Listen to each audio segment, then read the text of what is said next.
Filipenses 2, 12 a 16, eu vou ler.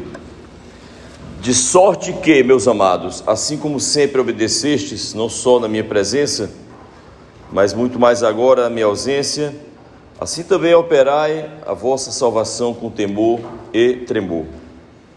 Porque Deus é o que opera em vós, tanto querer como o efetuar, segundo a sua boa vontade. Fazei todas as coisas sem contendas, sem murmurações, nem contendas, para que sejais irrepreensíveis e sinceros, filhos de Deus, inculpáveis no meio de uma geração corrompida e perversa, entre a qual resplandeceis como astros no mundo, retendo a palavra da vida. Amém, Senhor. Senhor, que essa palavra seja usada pelo Teu Espírito Santo para tocar o coração que dela precisa.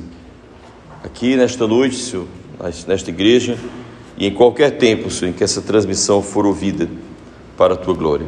Em nome do Pai, do Filho e do Espírito Santo. Amém. Podemos sentar, irmãos. Quem não abriu ainda é Filipenses 2, 12 a 16, tá? Quem não abriu. Olha, eu estava aqui com a minha equipe aqui, né, no feriadão, né? Aí a gente estava falando sobre os ladrões, né? As coisas que vão roubando da gente, coisas preciosas, como por exemplo o tempo, né? Existem os ladrões do tempo, né? As coisas que roubam o tempo da gente, né? Os ladrões da paz, né? Os ladrões do amor, né? Que nós devemos uns aos outros, né?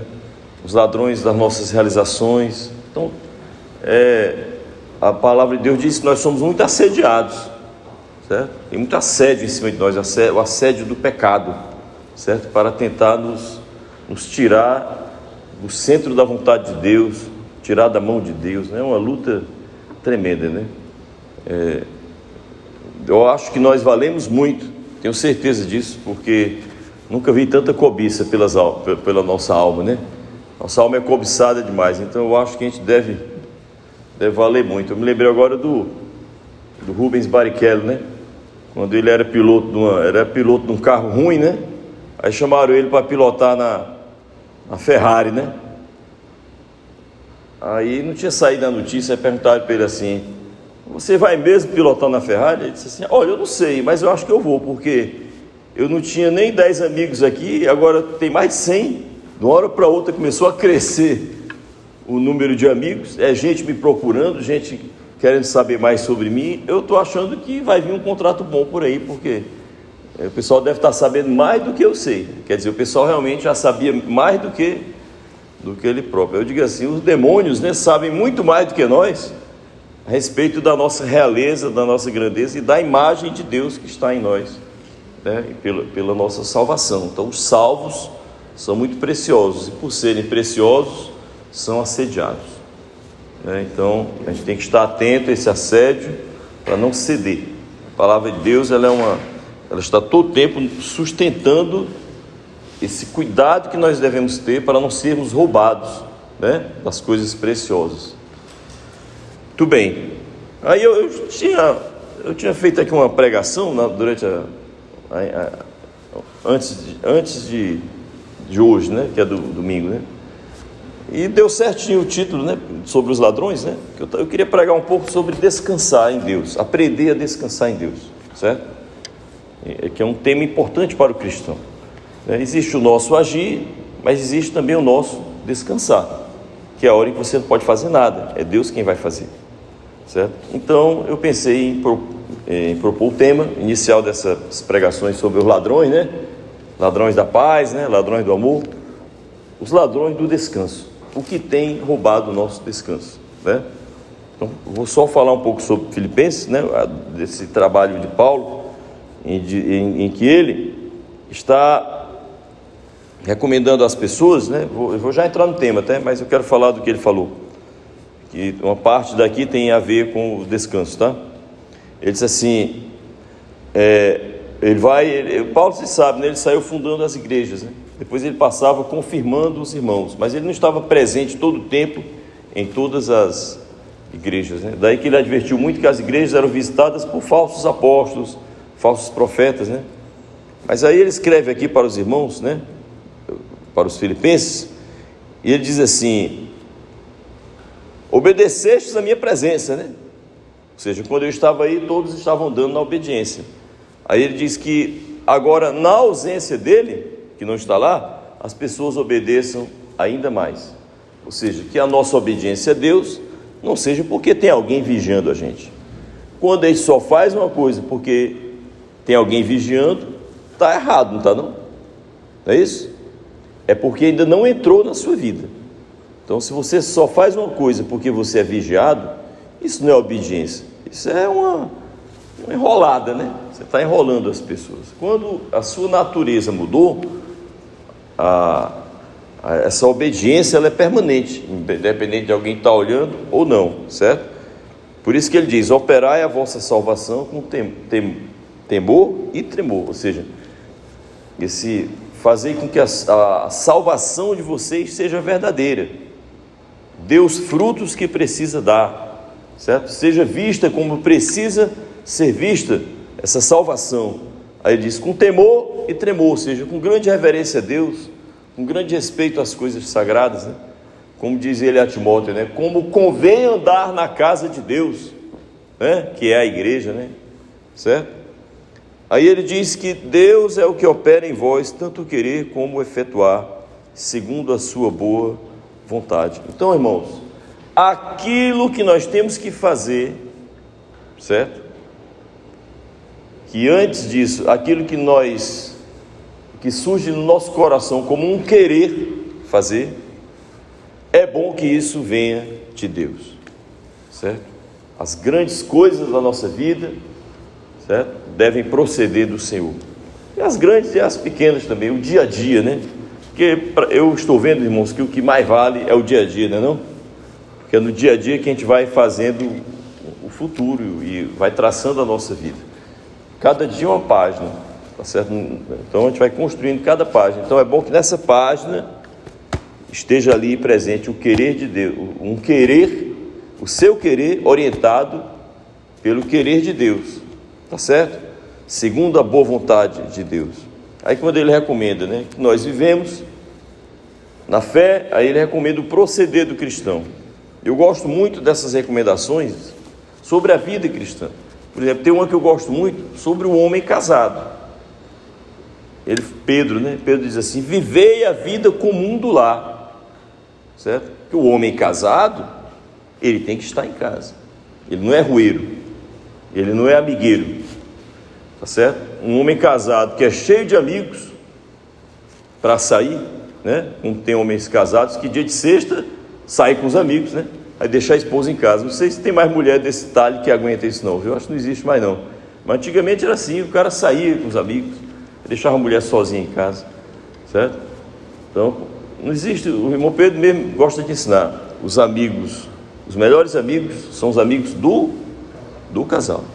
Então o homem solteiro vive a vida do homem solteiro, o homem casado vive a vida do homem casado. Então o homem casado ele é dado à casa, né? Ele vive para o lar, certo? Muitas vezes eu digo lá em casa, para brincar com o pessoal, eu digo que eu sou escravo do lar, né? Ou seja, tudo meu é para o lar, para casa, e é porque a Bíblia manda, certo? Não temos nada fora, nada estranho lá fora. Eu não tenho amigas, certo? Não tenho lá muitos amigos. E meus amigos, estou seguindo o conselho, viu, irmão Pedro? São os amigos da mulher. Se a mulher não quiser amizade, também eu não vou querer, porque é a vida comum do lar, né? Que você vai promover seus filhos e dar um testemunho de um homem caseiro, tá certo? Também Pascal, né, o grande filósofo e religioso, ele dizia: o homem que não sabe ficar em casa não cresce, né? Tem que saber gostar do lar, é isso? Aí são conselhos da Bíblia. Aqui o conselho hoje é o seguinte: façam as coisas sem murmurações, sem contendas. O Espírito Santo abomina gente reclamona e gente briguenta, certo? E nós temos que tirar esse espírito da nossa casa. Esse espírito nos persegue, que é reclamar de tudo e brigar por tudo. O Espírito Santo, ele abomina. Isso não é de Deus, é do maligno. É através da murmuração e da contenda que ele vai batendo na sua fé, até a sua fé morrer, Tá certo? A tua você vai morrer. De tanta pancada, de murmuração e de contenda. Aí ele diz, para que sejais irrepreensíveis. Ou seja, como é que eu sou irrepreensível perante Deus? É se eu ando sem murmurar, se eu ando sem contender, devorando um ao outro, provocando, etc. Né? Filhos de Deus, inculpáveis. Aí ele descreve o mundo. Olha o mundo descrito aqui por Paulo. No meio de uma geração corrompida e perversa. Então, o que é o mundo que nós estamos vivendo? Para a Bíblia. E a Bíblia, eu gosto de dizer isso, é inerrante.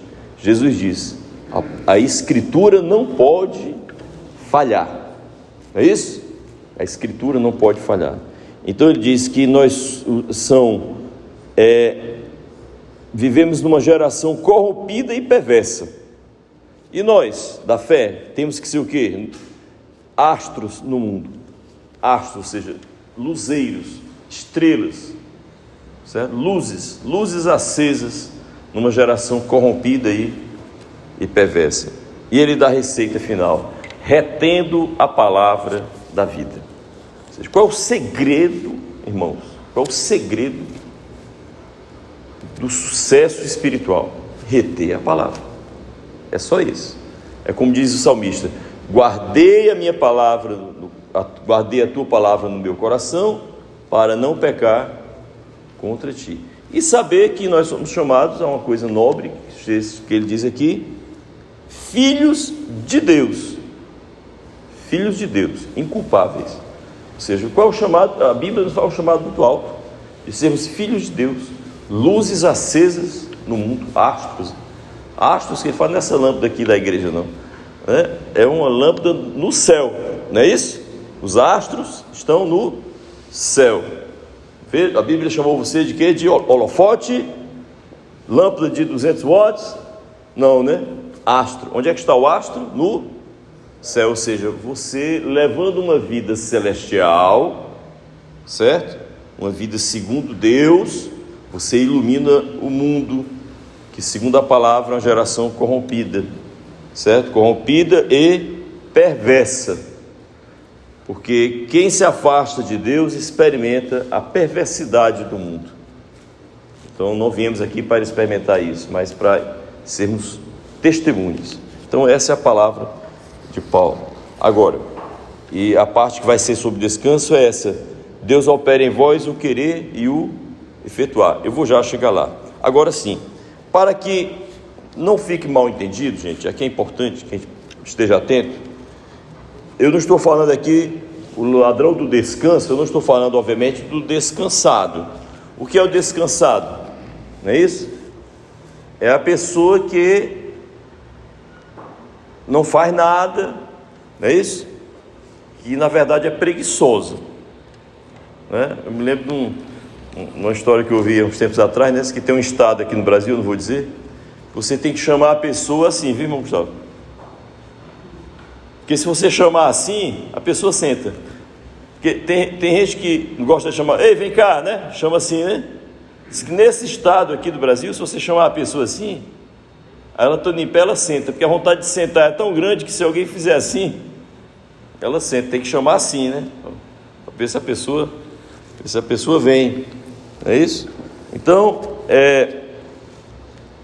ou seja, Deus, Ele ama o trabalho. Então estou falando aqui do descanso da alma, o repouso da alma, a alma em paz. Não é de ser descansado, deixar estar como está para ver como é que fica. Deus ama o trabalho, Deus ama o plantio e a colheita.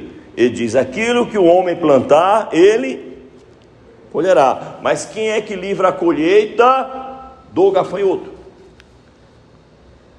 É Deus. Vocês viram ano passado os gafanhotos comendo as plantações no Rio Grande do Sul? O pessoal pedindo a Deus para... Não chegou no Rio Grande do Sul, não era na Argentina, né? O pessoal dizendo, fica por aí, porque, meu amigo, quando vem uma nuvem de gafanhotos, é irresistível, não tem como fazer. Então assim, o homem colhe o que planta, mas quem protege a plantação é Deus. É Deus quem protege. Se Deus não proteger a plantação, ela não dá fruto. Então Deus não chamou o homem homem algum, em tempo algum, para ficar de braços cruzados. Eu vou só dar aqui um recado para vocês entenderem o espírito de trabalho de Deus. João 5,17, olha. Isso aqui nós devemos botar na nossa vida, né? No nosso ambiente de trabalho. João 5,17. Aqui você vê que Deus não interessa a Deus que eu seja um descansado, né? Uma pessoa que fica só adiando as coisas, né?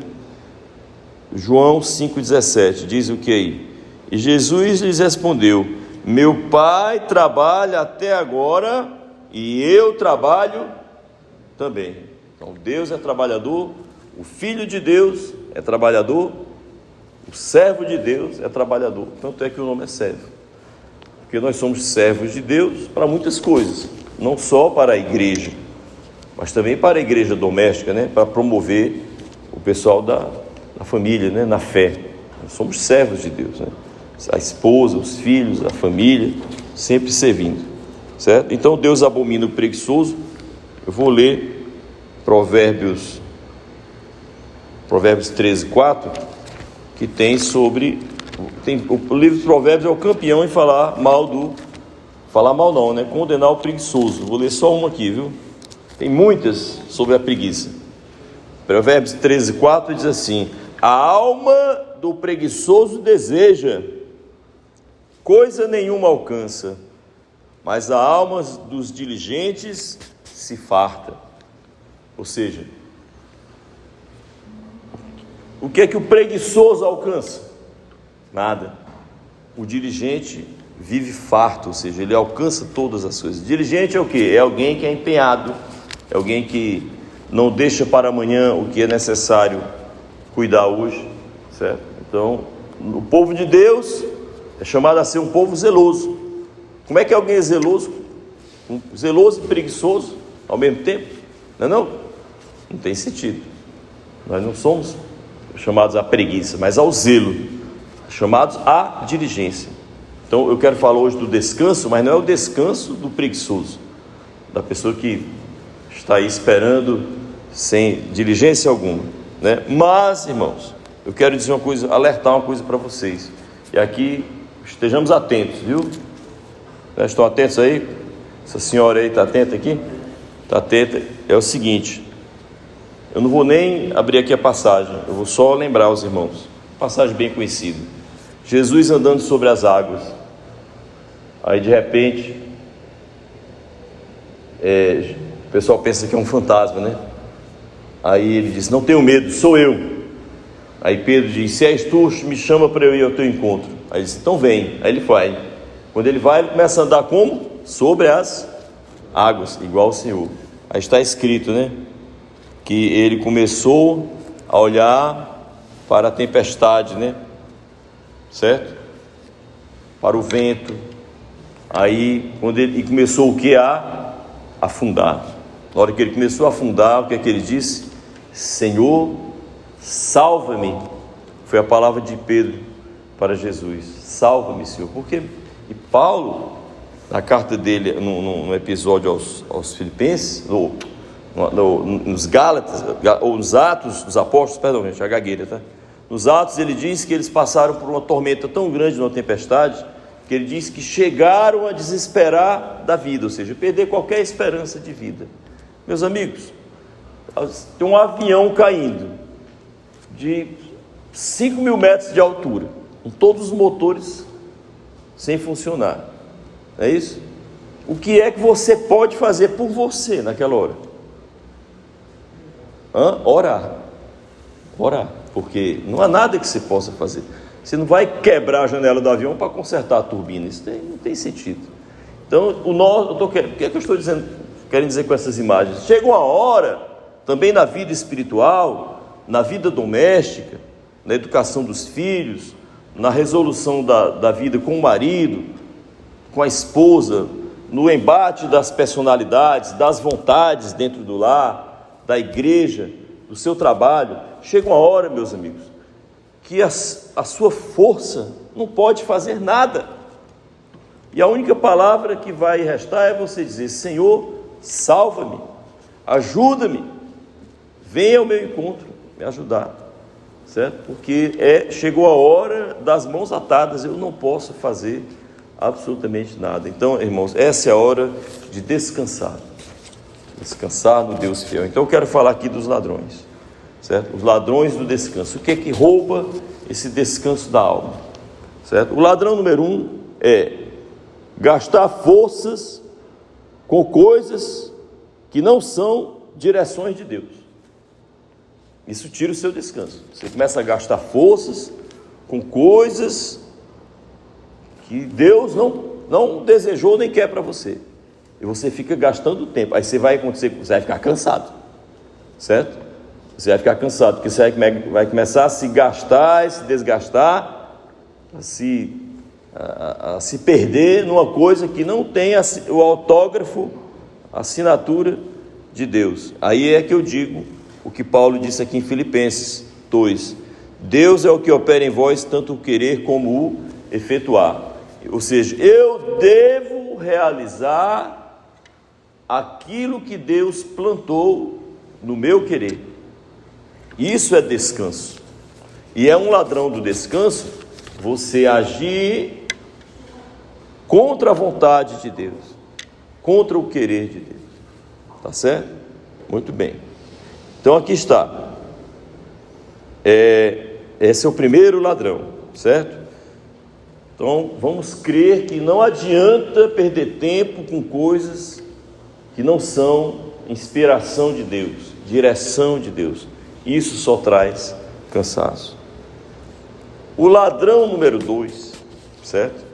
É não andar nas veredas de Deus, andar nos caminhos de Deus. Eu vou abrir aqui Jeremias 6,16. Jeremias 6,16.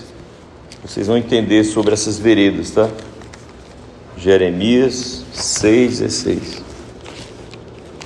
Jeremias 6.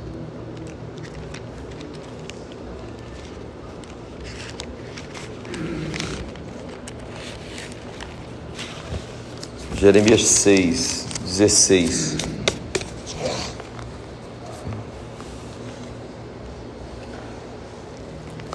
Olha aí. Assim diz o Senhor: ponde-vos nos caminhos e vede, e perguntais pelas veredas antigas, qual é o bom caminho, e andai por ele, e achareis descanso para as vossas almas. Mas eles dizem: não andaremos nele. Está vendo aí, irmão Pedro? A resposta do povo, não andaremos nele. Então ele diz: perguntem sobre as veredas antigas, ou seja, sobre a lei de Deus, sobre como desde a antiguidade Deus quis que nós andássemos. Andem nesse caminho antigo, e vocês terão o quê? Qual é o resultado de andar no caminho santo de Deus? Descanso para a alma. Jesus repetiu isso, E ele disse: tomai sobre vós o meu jugo, aprendei de mim, que sou manso e humilde de coração, e encontrareis descanso para a vossa alma. Mesma coisa, eles aprendam de mim, que sou manso e humilde de coração. Então, mais mansidão, mais humildade de coração, mais obediência às veredas de Deus, e teremos como prêmio desta obediência, deste aprender com Deus, que Jesus diz: aprendei de mim, que sou manso e humilde de coração, tereis descanso. Olha, aprender com gente aperreada, você fica aperreado, não? Por isso que eu não gosto de certas aulas dessas tendências novas aí, que o pregador é aperreado. Pregador não, digo os professores, os coachings, O cara é aperreado, agoniado, e parece que você é um preguiçoso e ele é a melhor pessoa do mundo, e ele, na verdade, ele está querendo lhe sacudir, mas você sai de lá estressado. Eu nunca fui, eu imagino, O cara sai estressado, porque é um aperreio medonho, uma dinâmica medonha, aí você fica, meu Deus, O mundo se acabando em banda de lata, Quando Deus, aí ele diz que ele é manso, ele é humilde de coração, venham aprender de mim, certo? Aprendam as veredas antigas. Gente, você poderia dispensar todas as aprendizagens do mundo, mas jamais dispensar a aprendizagem desta lei que está na sua mão, que é a lei de Deus. Eu sou contra um cara, Stephen Covey, estava folheando um livro, dizendo que a igreja não é um lugar de aprendizagem, que o lugar de aprendizagem é a empresa. Eu digo assim, mas que cara petulante, viu? O nome do livro é 7 Hábitos de Pessoas Eficazes. Que cara petulante, viu? Ele dizendo que a igreja era um tipo de aprendizagem que não promovia as pessoas no mundo dos negócios. Assim, é mentira isso. Mentira. Os judeus sempre foram prósperos quando seguiram a lei de Deus, certo? Não tinha consultor nenhum naquela época. Era a palavra de Deus. Então siga a palavra de Deus e Deus abençoará a sua plantação. Você será próspero. Entendeu? E muitos cristãos que seguem a palavra sabem empreender, sabem prosperar, certo? Então aprendam de mim. Então esse ladrão que se chama não andar nas veredas de Deus, ele vai tirar o seu descanso. Está bem claro aqui. Se você não andar na minha vereda, você não terá descanso. E tem as pessoas que dizem, está aqui, Jeremias 6,16, não andaremos. Aí Deus diz o quê? Não tereis descanso. Serão sempre almas aflitas. Quem é a alma aflita? É a alma que não anda na vereda de Deus. Vereda quer dizer caminho, né, gente? Muito bem. Terceiro ladrão. Eu já preguei sobre isso, né? Mas botei aqui hoje como um item só. É bem simples. Empreender sem Deus. Vamos lá, né? Salmo 127:1. Salmo famoso, né? Indispensável, né? Todos são, né? Esse é indispensável com os outros, né? Se o Senhor não edificar a casa, em vão trabalha os que a edificam. Se o Senhor não guardar a cidade, em vão vigia a sentinela. Inútil vos será levantar de madrugada, repousar à tarde, comer o pão de dores, pois assim dá ele aos seus amados o sono. Certo? Tem outras traduções que dizem, assim o Senhor abençoa os seus amados enquanto dormem. O cara dormindo e Deus trazendo bênçãos para a vida dele, porque Deus não dorme, né? Então ele diz, se o Senhor não edificar a casa, em vão trabalham os que a edificam. Então, meus irmãos, você pode se meter a fazer tudo, mas se você não estiver em aliança com Deus, tudo que você fizer é em vão. Então, isso é cansaço, não é não? Fazer uma coisa para não colher o resultado, diga o nome disso, cansaço. Então, um ladrão do descanso. Descanso é quando você empreende e colhe. Que maravilha, isso dá repouso para a alma. Então ele diz, trabalhe em vão o construtor, trabalhe em vão o vigia, trabalhe em vão aquele que acorda cedo, que dorme tarde, que vive preocupado, porque ele não está com o Senhor. O que é estar com o Senhor? Andar nas veredas do Senhor. Porque não se assustem, no mundo perverso que Paulo descreve em Filipenses, saiba, muitas pessoas já criaram e vivem a sua própria lei. Tá certo? Vivem a sua própria lei. Desprezam a lei de Deus. Ou fazem retalhos da lei de Deus. Essa parte eu gosto, essa parte eu não gosto, essa eu sigo, essa eu não sigo. É uma Bíblia toda recortada. Tá certo? Então esses não são de Deus. Quem é de Deus não recorta a lei de Deus, né? Obviamente, irmãos, que Deus tem poder para nos abençoar, como ele diz, mesmo quando estivermos no sono, ou seja, em repouso. Não é o sono do preguiçoso, mas tem gente que não dorme por causa das preocupações. É lícito isso? No dia que você não dormir por causa das suas preocupações, tem algo errado na sua vida espiritual, certo? Você não está repousando em Deus, não está confiando, certo? Está tirando o seu sono. Algo aconteceu, algo abalou o seu espírito, certo? E vá dormir, porque diz aqui que Deus abençoa o seu filho ele dormindo, tá certo? Ele dormindo. Vou dar um exemplo. Lá em casa, quando o pessoal ainda está dormindo, eu estou fazendo o café, certo? Os caras lá, eu passo lá no quarto, tá os caras tudo esticados, entendeu? E o papai já está na cozinha, o quê? Passando o café, tá certo? E ajeitando também alguma coisa para comer, né? Ou seja, Os caras não estão sendo abençoados durante o sono, não? Não? Estão sendo abençoados durante o sono. Estão dormindo, ou quando às vezes as crianças estão dormindo e os pais estão tramando coisas maravilhosas, né? Para os filhos, né? Também eles estão dormindo, os pais estão atentos aos filhos. Não é isso, irmão Marcelo? Irmã Fátima, aí sabe, né? O pessoal dormindo e a gente conversando, né, irmã Fátima? O que é que vai fazer, o que é que vai deixar de fazer? Então Deus também faz isso, porque nós somos filhos, né? Então, gente, é empreender sem Deus. É um ladrão do descanso, certo? Se empreender, certo? Aquele emprego que você procurou, mas que não buscou a direção do Senhor, aquele dia, veja bem, vou dar um exemplo bem simples de empreender sem Deus. Olhe para mim. Vou dar um exemplo de empreender sem Deus. Começar o dia sem orar. Quebrou o dia. Está empreendendo sem Deus. Não estou dizendo começar o dia sem estudo bíblico, não. Pode ser que naquele dia você não possa fazer de manhã um estudo bíblico, um devocional, certo?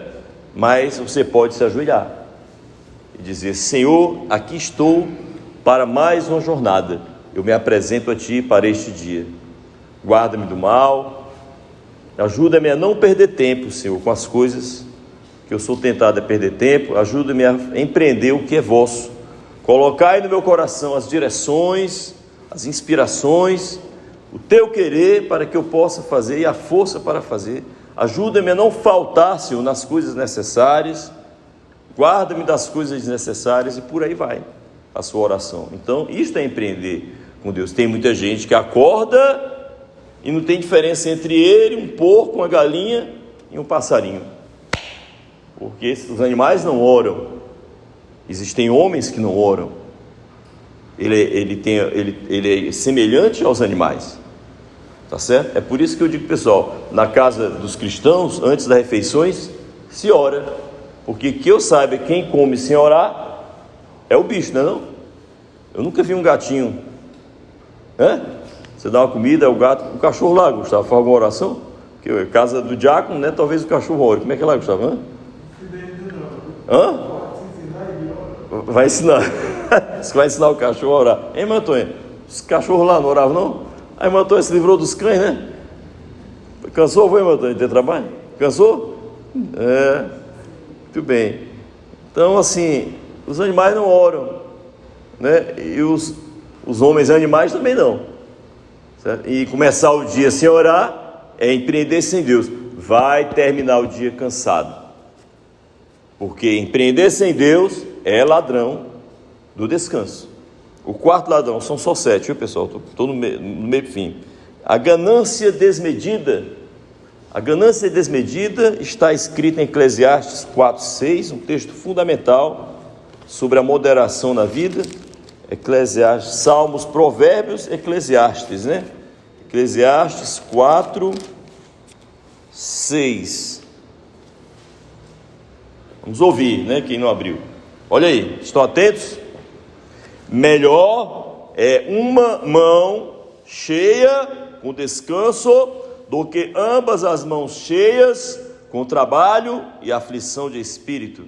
Vamos lá comigo, digamos juntos: melhor é uma mão cheia com descanso do que ambas as mãos cheias com trabalho e aflição de espírito. Ou seja, é a ganância desmedida que pode trazer para a sua alma o que? A aflição de espírito, um termo tão usado em Eclesiastes, que ele não quer isso para homem nenhum, um espírito aflito. Você não conhece uma pessoa que tem um espírito aflito, não? Passa 10 minutos perto dela, você sabe, entendeu? Ela não transmite paz. Aliás, do seu interior fluirão o quê? Rios de água viva, ou seja, uma vida espiritual, palavras de bênção. O homem, eu sou um ser de paz, né? Não é uma máquina, certo? Deus não chamou você para ser uma máquina, mas um ser de paz. E esse ser de paz não quer dizer que ele vai ser quebrado e lascado, não. Ele pode prosperar, empreender, mas dentro da mansidão. É? Está vivo aí, Gabriel? Coisa, está ok? Muito bem. O ladrão número 5, o ativismo. O ativismo parece com ganância desmedida. Aqui a ganância é querer ganhar muito. É diferente do ativismo, que é querer fazer muito, que não é só a questão do lucro, tá?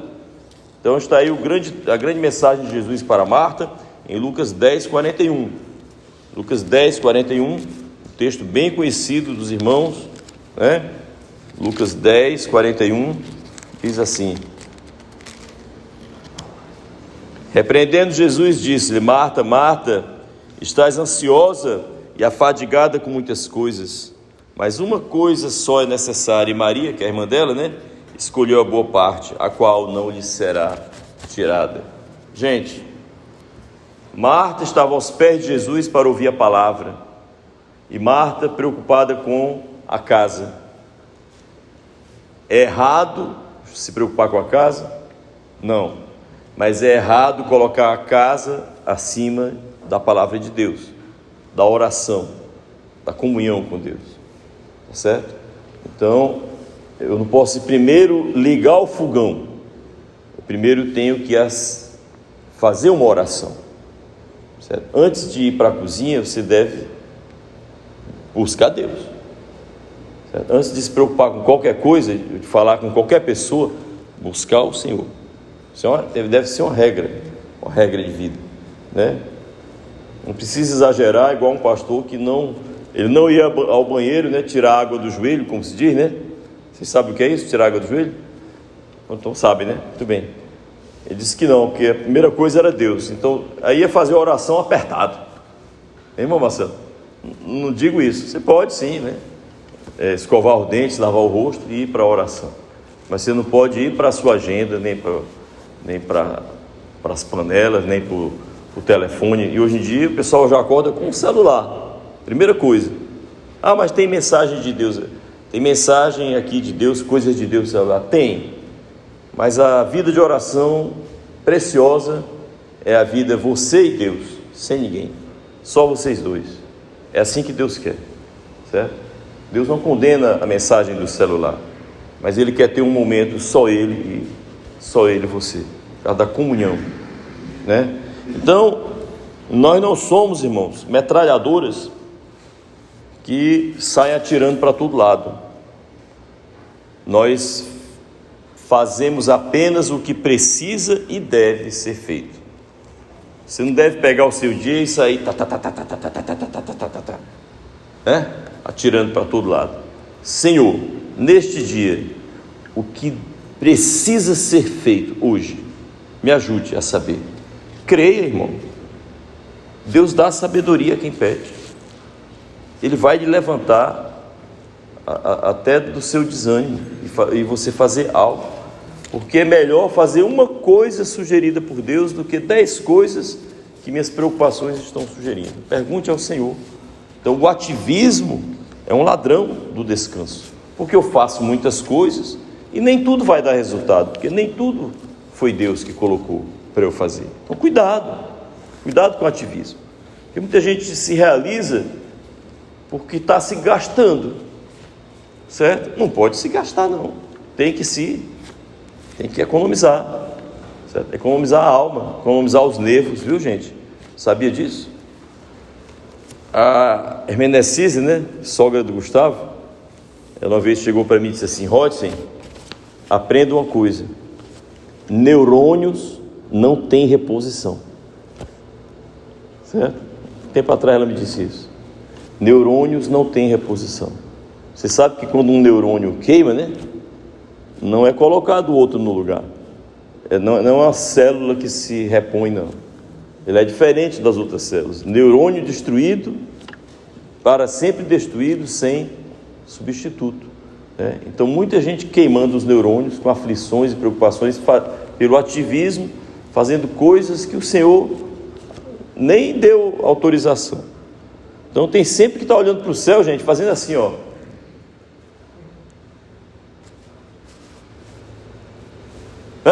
Para Deus dizer, é isso aí. O sexto ladrão, a desconfiança do poder de Deus. certo? É uma passagem muito conhecida, irmãos. Números 11, 23, já li muitas vezes na igreja, mas ela é uma passagem fundamental, né? Números 11, 23.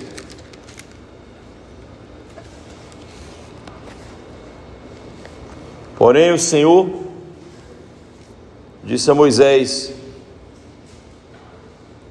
teria sido encurtada a mão do Senhor?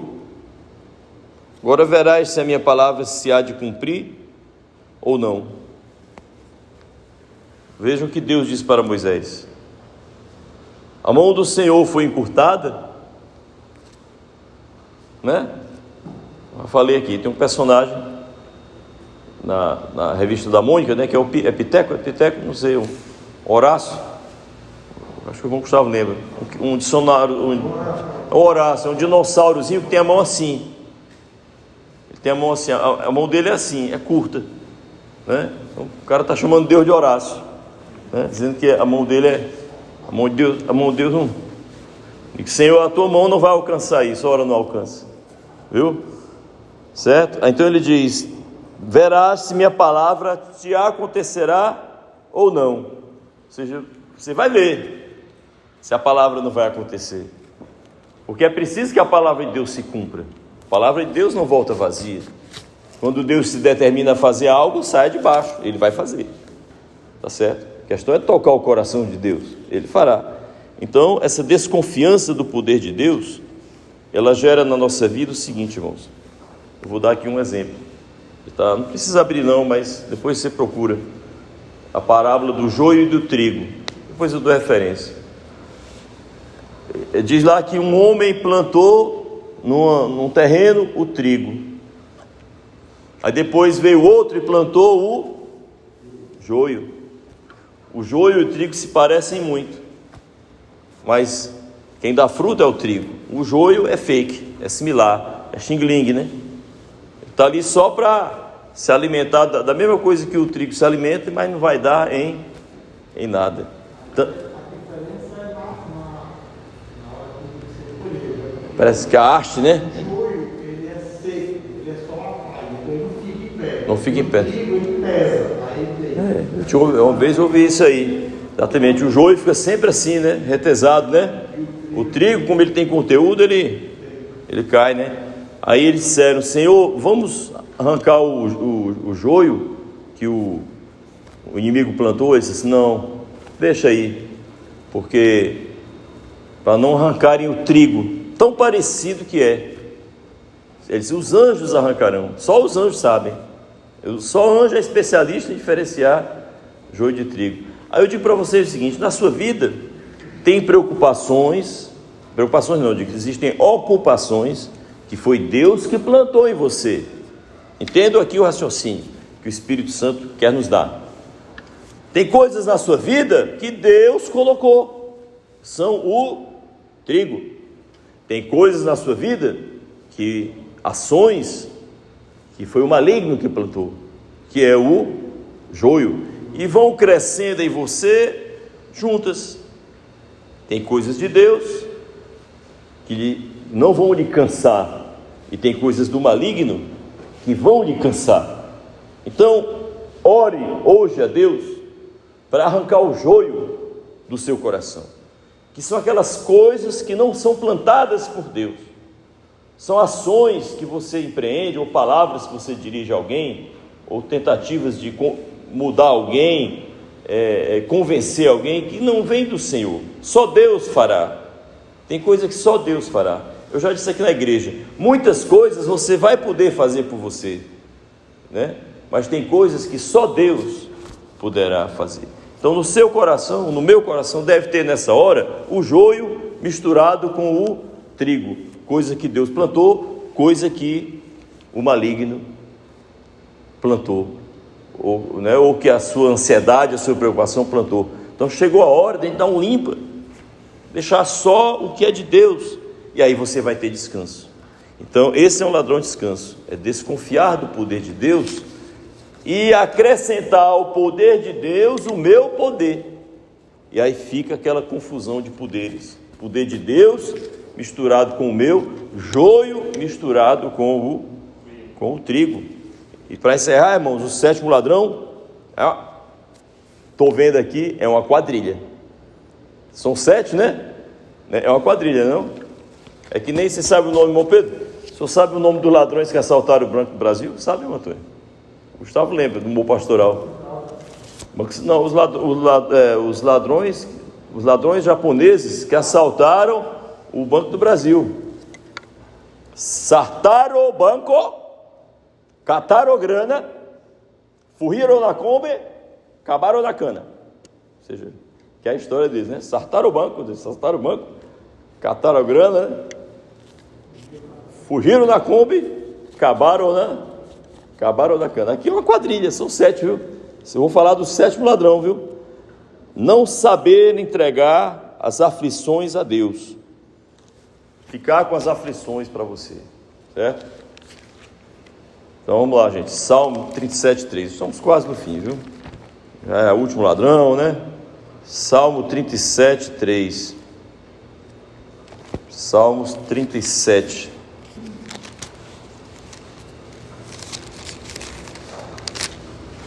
Salmo 37:3. Olha aí. Confia no Senhor e faz o bem, habitarás na terra, verdadeiramente serás alimentado. Deleita-te também no Senhor e te concederá os desejos do teu coração. Entrega o teu caminho ao Senhor, confia nele e ele o fará. Então, irmãos, você está aflito, né? Seja com o filho, seja com a esposa, com o trabalho, continue fazendo o bem, certo? Não desista, né? Não desista de fazer as coisas. Só Deus pode parar o nosso trabalho. Continue fazendo bem. Eu me lembrei do filme Marcelino Põe Vinho, né? Que o cara está lá, aí o prefeito, né? Tinha ódio aos frades franciscanos, aí mandou confiscar pedir de volta o terreno lá que pertencia à prefeitura, o terreno onde os irmãos trabalhavam, onde estava o convento. Aí quando chegou a notícia, né, o frade principal, né, estava lá cultivando a horta de alface. Aí o outro perguntou assim: o senhor não vai parar de plantar o alface não, porque daqui a 30 dias nós vamos ter que sair daqui, né? Aí ele disse assim: não, eu vou continuar aqui no meu alface, porque só Deus pode parar o nosso trabalho. Ou seja, eu recebi ordens de um homem para parar o meu trabalho, mas Deus ainda não deu essa ordem, então eu vou continuar fazendo esse trabalho. Então assim, irmãos, continue fazendo, né? Continue fazendo bem, como ele diz, né? Serás verdadeiramente alimentado. Agora, deleita-te no Senhor e concederá os desejos do coração. Uma pessoa que não se deleita em Deus não tem a bênção dos desejos concedidos. Então, tantas coisas que você deseja, só falta uma coisa para você: o quê? Começar a se deleitar em Deus, ter uma alegria em Deus, certo? Ah, Senhor, eu quero me livrar dessa tentação medonha. Comece a se deleitar em Deus, você vai se livrar disso. Eu quero que meu filho mude. Comece a se deleitar em Deus e Ele concederá os desejos do teu coração. Então, número 1, amarás o Senhor teu Deus de todo o coração. Deleitar-se em Deus. E o resto vos será acrescentado. Buscai primeiro o reino de Deus e tudo mais vos será acrescentado. Então, na cabeça da pessoa ansiosa, pressurosa, desesperada, não tem essa passagem. Não está retida essa passagem. Buscai o reino de Deus, tudo mais vos será acrescentado. Entrega o teu caminho ao Senhor, confia nele e Ele fará. Ora mais, o que é que nós precisamos mais, gente, para confiar? Se está dizendo, confia no Senhor, Ele fará. Aí ele diz, continua fazendo o bem. Se é um filho, continue aconselhando. Se é um marido, continue conversando. Se é um trabalho, continue lá, certo? Não desista. Mas é necessário confiar que o Senhor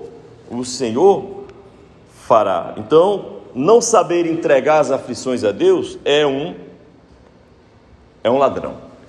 É um ladrão. Então, irmãos, para encerrar, para vencer essa desconfiança, nessa falta de entrega, quero deixar algumas promessas aqui elevadas, certo?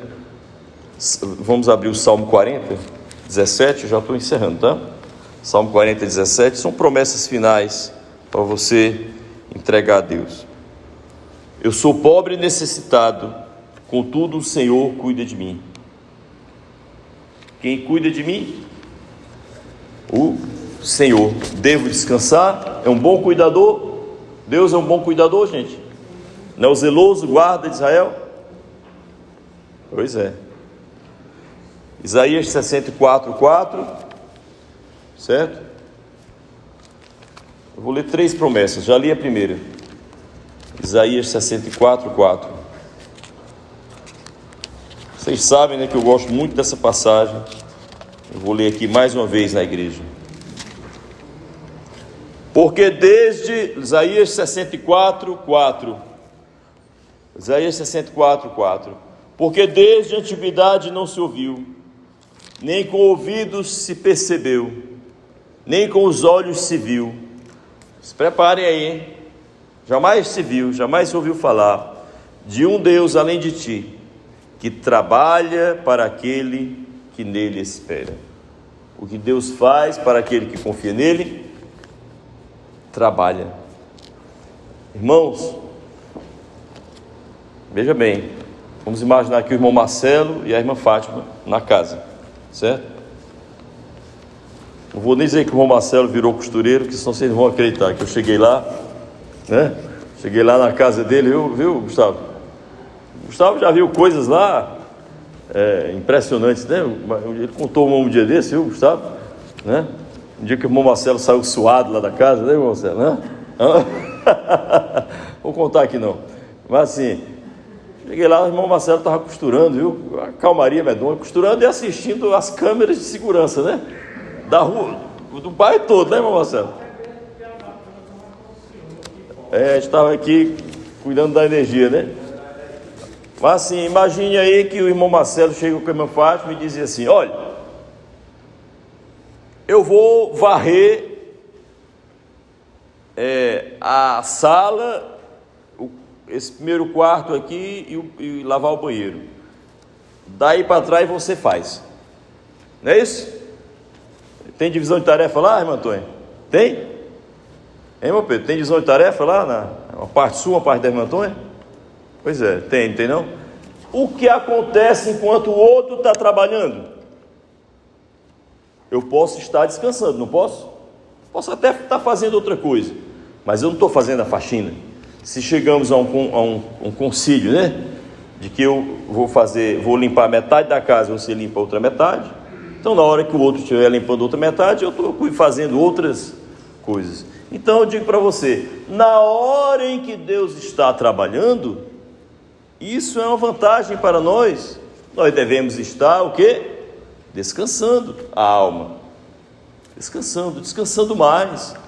Levando a vida mais digna da nossa fé, uma vida de calma e tranquilidade no coração, né? Eu sou um ser de paz.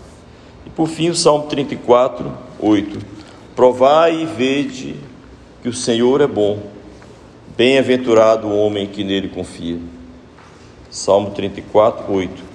Esse é o último, tá? Salmo 34, 8. Salmo 34, 8. Tá vendo aí? Olha o 7. O anjo do Senhor acampa-se ao redor dos que o temem e os livra. Né? Provai e vede que o Senhor é bom. Bem-aventurado o homem que nele confia. Então o Senhor é bom. O Senhor fará. O Senhor trabalha por mim. É o meu auxílio. Eu devo descansar. Não é ser um descansado, né, em termos de preguiçoso, mas alguém que tem um repouso. Então, aí estão 7 ladrões. Deixa eu ler aqui o nome da quadrilha para a gente encerrar, tá? Só vou ler. Ladrão número 1. Gastar forças com coisas que não são direções de Deus. Ladrão número 2. Não andar nas veredas de Deus. Ladrão número 3, empreender sem Deus. Ladrão número 4, ganância desmedida. 5, ativismo. 6, desconfiança do poder de Deus. 7, não saber entregar as aflições a Deus. Então, irmãos, está provado, pelo menos para mim, no meu coração está provado que a Escritura quer que seu coração descanse, confiando que Deus trabalha por você, que você seja encontrado pelas pessoas como uma pessoa pacífica, um coração pacificado. Já chega de oferecer para as pessoas um rosto de angústia, certo? Isso só destrói a família. Claro, todos têm suas responsabilidades, mas cuidado para você não ir além da medida do que Deus está permitindo, né? Para você não sofrer desnecessariamente. Então, tire da sua vida o que o Eclesiastes manda, tire da sua vida a aflição de espírito, né? E coloque a paz de espírito. Jesus disse: eu vos dou a minha paz. É isso? A paz que o mundo dá é a paz de cumprir as obrigações, empreender demais e etc, né? A paz de Deus não, é Deus trabalhando também por nós. Amém. Obrigado, Senhor, por essa palavra, que ela não volte vazia, Senhor, mas ajude os teus servos aqui e todos que vierem a ouvir, Senhor, essa ministração. Em nome do Pai, do Filho e do Espírito Santo. Amém, irmãos.